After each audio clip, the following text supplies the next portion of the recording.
여러분 안녕하세요. 방은미의 True Life입니다.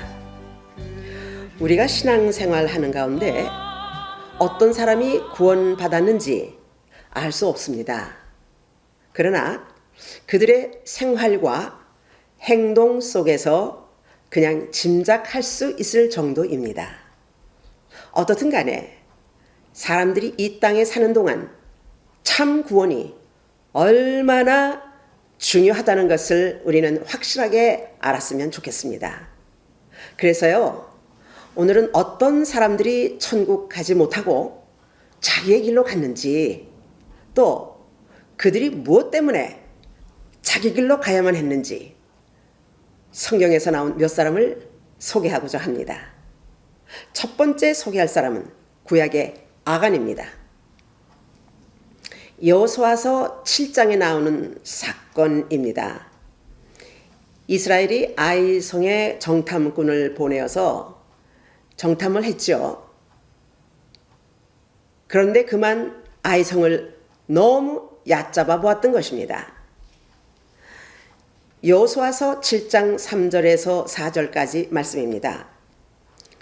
여호수아에게로 돌아와 그에게 이르되 백성을 다 올라가게 하지 말고 이 3,000명만 올라가서 아이를 치게 하소서.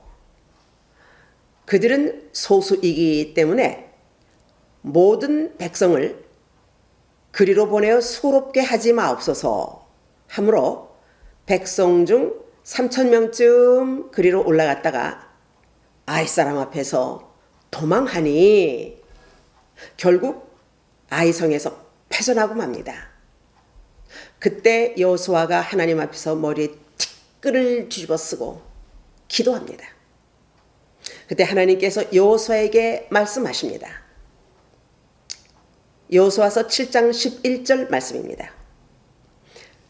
이스라엘이 범죄하여 내가 그들에게 명령한 나의 언약을 어겼으며 또한 그들이 온전히 바친 물건을 가져가고 도둑질하여 속이고 그것을 그들의 물건들 가운데 두었느니라.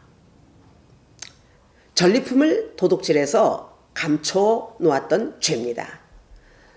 아이성의 실패는요, 여리고성 전투에서 대승했던 것이 하나님의 승리라는 것을 잊어버리고 스스로 자만심에 빠졌던 것이 실패의 첫째 이유가 되며, 그리고 승전 때 거둔 전리품 중에 값진 물건을 훔쳐서 감췄던 죄가 패전의 이유가 되었던 것입니다.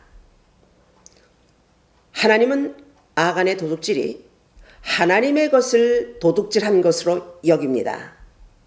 그것은 전쟁 자체가 하나님의 것이며 승리 역시 하나님의 승리이며 또한 전리품도 역시 하나님의 것입니다. 아간의 이 범죄로 인하여 자신뿐만 아니라 자식들 모두 죽임을 당하게 되었습니다. 전리품을 어디에 숨겼습니까? 자식들이 몰랐겠습니까? 자식들도 그 범죄에 가담하게 되었던 것입니다. 오늘날도 어떤 사람의 범죄를 감추어 주는 것은 범죄에 동참하는 것으로 은닉죄가 되며 또한 공범으로 처벌받게 됩니다. 그래서 죄를 감추어 주는 것은요, 경계해야 하며 정말 조심해야 합니다. 한편 신약에서도 유사한 사건이 나옵니다. 하나님께 땅을 팔아서 드리기로 했는데 땅을 팔고 난 다음 땅값 일부를 감추고 사도들 앞에 그 나머지를 드렸어요. 그런데 기도하는 가운데 베드로에게 발각이 됩니다. 사도행전 5장 3절 말씀입니다. 베드로가 이르되 아나니아야 어찌하여 사탄이 내 마음에 가득하여 내가 성령을 속이고 땅값 얼마를 감추었느냐.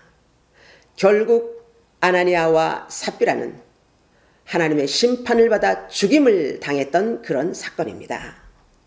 신구약에 각기 기록된 이 두 사건은 하나님 나라에 대한 범죄이며 오늘날 우리들의 교회에 대한 범죄입니다.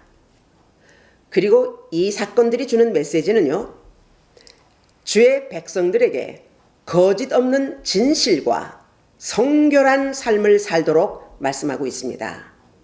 또 성경에 대표적인 사건이 있습니다. 예수님의 제자인 가롯된 유다입니다. 그는 예수님의 신임을 받았던 제자였기에 제자들 중에서 재정을 맡아보게 되었죠. 그런데 그는 도둑이라고 성경이 말씀하고 있습니다. 예배 시에 드려진 예물을 도둑질했다고 합니다. 그뿐인가요? 탐심의 노예가 된 유다는 결국 예수님의 목숨을 30에 팔아넘깁니다. 마태복음 26장 15절 말씀입니다.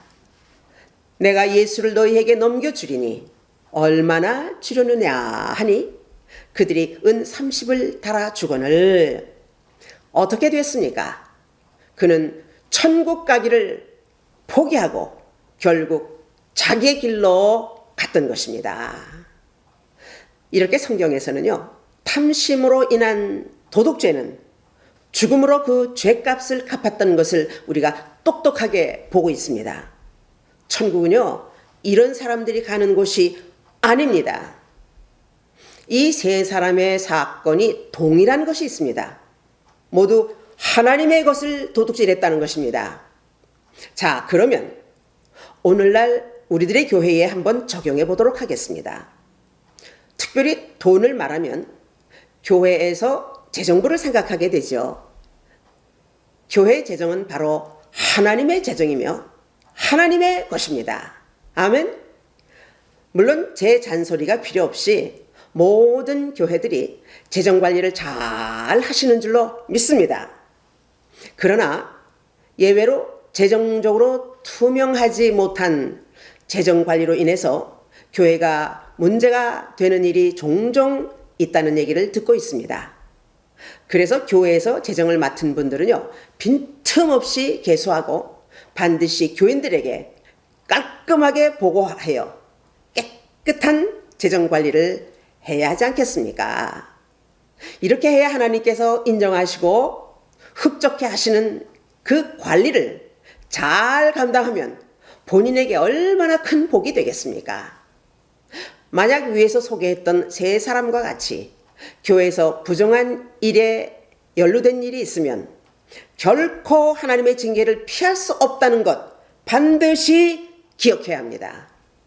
만약 어떤 사람이 탐심에 대하여 회개하여 돌이키지 않으면 모두 제 길로 갔던 것처럼 자기가 행하던 길로 간다면 천국은 머나먼 나라가 될 것입니다. 여러분, 주의 일 하다가 조심할 것은요, 바로 이 더러운 탐심입니다. 부디 탐심에게 지지 마시고 탐심을 물리쳐야 합니다. 에스겔서 18장 32절 말씀입니다. 주 여호와의 말씀이니라. 죽을 자가 죽는 것은 내가 기뻐하지 아니하노니 너희는 스스로 돌이키고 살지니라. 탐심 때문에 멸망하지 마십시오. 혹시라도 이런 유사한 상태에 연루된 일이 있으면 속히 회개하고 회복해야 합니다. 하나님은 돌이키는 자는 살리라고 말씀하십니다. 부디 돌이키고 천국에 이르는 천국 백성들이 다 되시기를 권면합니다. To be continued. 이 영상은 Living Water Mission of New Light에서 제공합니다. 선교에 동참해 주시는 마음으로 구독과 좋아요를 부탁합니다. 우리 모두 함께 하나님께 큰 영광이 될 줄 믿습니다. 대단히 감사합니다. 안녕히 계십시오.